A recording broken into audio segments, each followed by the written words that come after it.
Muy buenos días, tardes o noches. Mi nombre es Eduardo Jiménez García y en el tema ética profesional, ahora hablaremos sobre el subtema el deber ser y todo lo que conlleva con esto. Hablando un poco sobre la definición de lo que es ser, es el concepto que engloba por completo al ser humano. Engloba de manera total toda su cultura, su huella en la tierra, todas sus bases morales, éticas y efectivas. Es decir, es el concepto total y amplio del individuo. Gracias al ser, la filosofía logra explicar el comportamiento del individuo, su accionar individual. De esta interacción individual dentro de una sociedad es donde proviene el deber ser. Características del ser.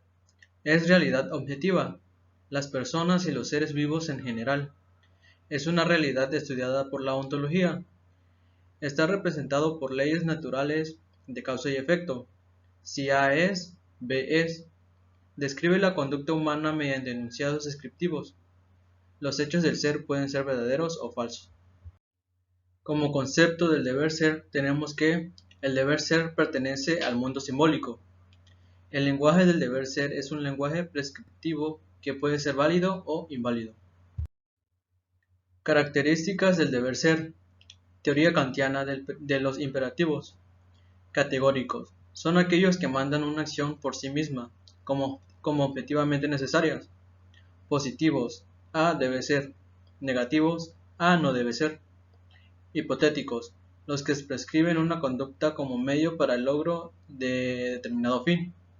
Crítica a Kant por Rodolfo Laun y Giorgio de Beccio. Como conceptos más generales tenemos que el ser es estudiado por la ontología. La ontología es la existencia o no existencia de ciertas entidades y la manera en que se relacionan entre sí en caso de existir. El deber ser se ocupa de determinar cómo debe ser la conducta humana.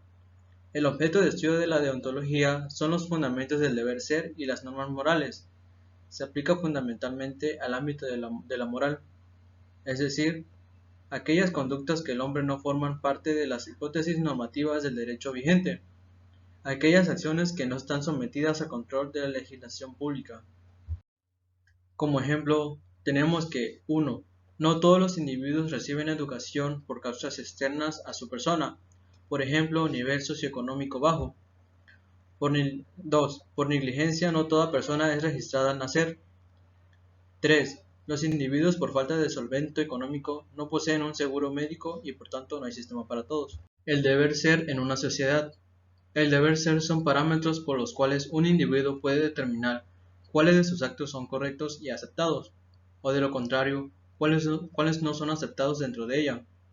La mayoría de las veces, inculcadas de manera directa de padres a hijos que conforman el conjunto de normas, la gran mayoría morales, éticas y efectivas, por lo que se deben regir un ser humano.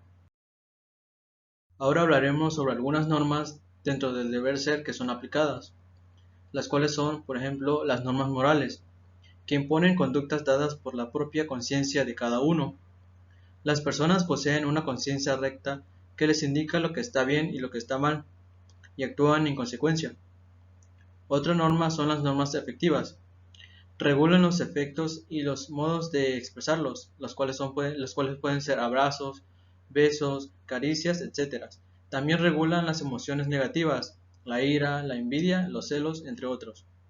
Y también tenemos las normas éticas, que son las normas éticas sirven para regular las acciones de los seres humanos, especialmente respecto a sus efectos sobre otras personas. Y todo esto es lo que conlleva a lo que es un ser humano. Muy buenos días, mi nombre es Ángel Vázquez Valdés y hoy les voy a platicar acerca de el deber ser y las bases de la conducta moral. La ética es una disciplina filosófica que ha sido caracterizada como una ciencia del deber ser. Immanuel Kant ha distinguido dos grandes sectores de la realidad, el ser y el deber ser. El mundo del ser se refiere a lo que es de fijo, a lo que acontece en la realidad fenoménica, independientemente de nuestra voluntad y nuestro obrar. Se trata del mundo de la naturaleza, donde todo acontece por necesidad. Así, según esta concepción, en la naturaleza impera la explicación casual. A determinadas causas corresponde determinados efectos. Por ejemplo, si se arroja un objeto como un libro, este caerá inevitablemente al suelo. Si uno no se alimenta, uno se enferma. Pero al lado de este mundo regido por la necesidad, por las regularidades fenoménicas, por los encadenamientos causales, es posible hablar de un mundo donde reina la libertad humana, donde las cosas no suceden en forma necesaria, sino por la plena voluntad del hombre. Se trata entonces del mundo del deber, el deber ser, a partir del cual se establecen las bases de la conducta moral, ya que solamente los actos libres, voluntarios y autónomos son los que pertenecen al mundo moral. En este ámbito del deber ser es donde se ha instalado la ética, la cual descansa en la libertad humana. La libertad es la condición de posibilidad de la conducta moral y de la ética. De la conducta moral en cuanto a los actos libres y conscientes de los individuos en la sociedad, y de la ética en cuanto a los actos libres y conscientes de los individuos en la sociedad, y de la ética en cuanto a la reflexión sobre la validez universal de dichos actos. La ética no estudia lo que es de por sí, sino lo que debe ser. En la antigüedad, Cálicles alegaba que el abuso de los fuertes poderosos era lícito porque era algo que ocurría regularmente en la experiencia y en la vida diaria. Sin embargo, esta opinión es errónea porque el legendario sofista basaba su ética en el ser y no en el deber ser. El hombre no es por naturaleza ni bueno ni malo, pero puede llegar a ser plenamente bueno si fomenta una serie de valores en lugar de unos contravalores, como la crueldad, la injusticia, el cinismo, la deshonestidad, entre otros. Y ahora hablemos de Kant y el deber ser. El bien moral puede existir si las criaturas racionales se dan cuenta de lo que deben hacer y, actuando por un sentido del deber, lo hacen. Esto es lo único que tiene valor moral. Kant decía que los seres humanos ocupan un lugar especial en la creación, donde se han considerado distintos de todas las criaturas y no solo diferentes sino mejores.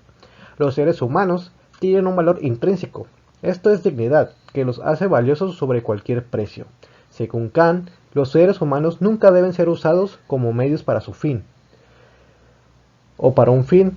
Obra de tal modo que uses a la humanidad, tanto en tu persona como en la persona de cualquier otro, siempre con un fin al mismo tiempo y nunca solamente como un medio.